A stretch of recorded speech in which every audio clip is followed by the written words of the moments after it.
So what if Mel Gibson's next blockbuster wasn't just, a movie? What if it was actually a meticulously planned trigger for a global spiritual awakening? That's what we're diving into today. We're breaking down something called the UUCGA Manifest. That stands for United Universe Church Galaxy Academy. It's this document that pulls together Hollywood, ancient pharaohs, and this wild prophecy all centered on the year 2027. It's a lot to take in, for sure. So let's get right into it. And this quote, this is really the absolute key to the whole thing. It's the core of the manifest's entire perspective. It's basically asking us to completely reframe one of the most famous stories in history. Forget thinking about it as a one-time event that happened 2,000 years ago. Instead, think of it as a symbol for an internal transformation, a personal awakening that's available to literally anyone, right here, right now. This one idea is the lens for everything else we're about to cover. All right, so here's the plan for our explainer. We're going to start with the film itself and the big question it raises. Then we'll get into this unbroken solar line. After that, we'll look at the suppressed teaching they talk about. Then the 2027 cosmic Stargate idea. From there, we'll touch on the path to inner awakening and finally wrap it all up with their vision of reconciliation for all of humanity. Okay, first up, a film and a question. This is really about how a huge Hollywood sequel becomes the jumping-off point for a really deep spiritual inquiry. So the manifest kicks things off with something we can all wrap our heads around, Mel Gibson's follow-up to The Passion of the Christ. But the key thing to notice here is the sheer scale of this project. I mean, it's being set up as this massive cultural event, and the manifest argues that's no accident. It sees all this global attention as the perfect vehicle, really the main catalyst for everything it's about to lay out.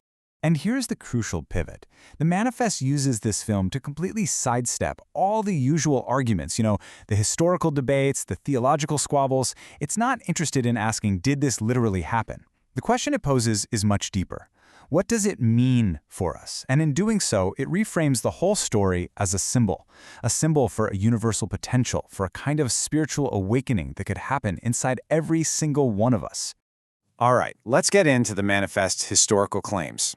This is something it calls the unbroken solar line. And it's basically presented as this hidden history, right? A secret lineage that directly connects the ancient world of the Egyptian pharaohs all the way to Jesus. Now, this idea is the absolute cornerstone of the manifest's entire worldview.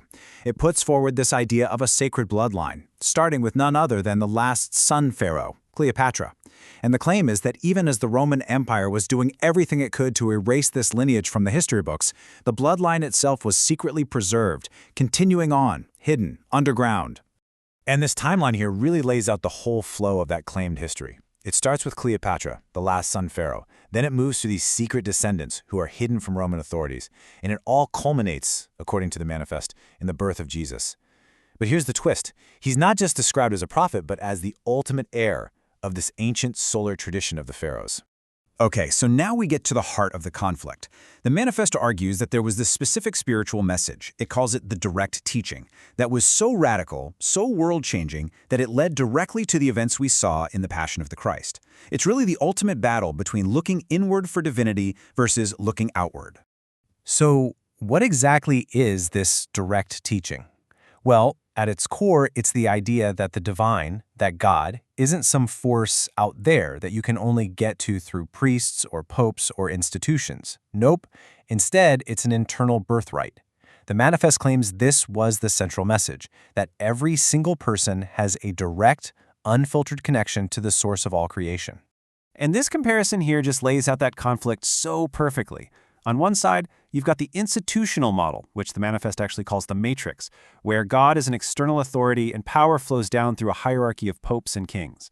But on the other side, you have the direct teaching model, where God is an internal birthright and power is activated directly by you, the individual. I mean, you can see right away why that second message would be seen as a massive threat to any established power structure, right? Okay, so let's bring all this ancient history and spiritual teaching back to the present day and into the central prophecy of the manifest. This is where we learn how the 2027 release of Gibson's new film is being seen as something way more than just a trip to the cinema. The manifest really zooms in on these specific details because it sees them as incredibly significant. It's not a coincidence. The release dates, for example, are chosen for their symbolic power. That huge $200 million budget that signifies its massive cultural impact. And Really importantly, it draws from texts like the Ethiopian Orthodox Bible, which hints that this story goes way beyond what most people are familiar with. Even Mel Gibson's own description of it as an acid trip-like journey tells you this isn't going to be your standard biblical epic. And this, right here, is the central claim.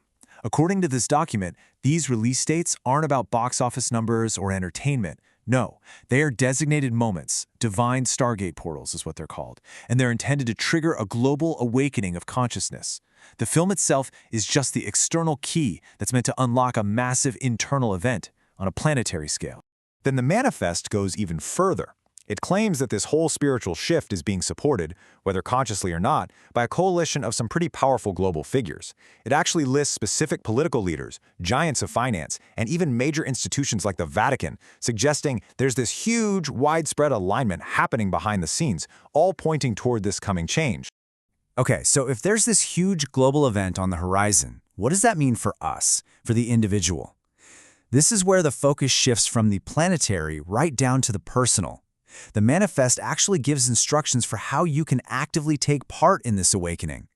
This idea is called the 1-minute shift, and it's not presented as some long, difficult spiritual journey that takes years. Not at all. It's described as a moment of instant recognition, a sudden aha moment where you realize that the divine frequency you've been searching for out there is actually your natural inherent birthright. And in that 1 minute, the manifesto says all that external seeking just becomes obsolete. And to help trigger this shift, it provides a specific meditation technique called the solar practice. The instructions are actually pretty direct. You stand barefoot by some water on a clear day, you look at the double sun in the reflection, and you really identify with that feeling of bliss and security it gives you. Then you place that sun, that feeling, within your solar plexus, and witness as your deeper knowledge, what it calls your Akashic record, begins to unfold. So finally, what's the end game here? What is the ultimate vision behind this cosmic event and all this inner awakening? Well, it's described as nothing less than a total spiritual reset for the entire planet, a clean slate for humanity.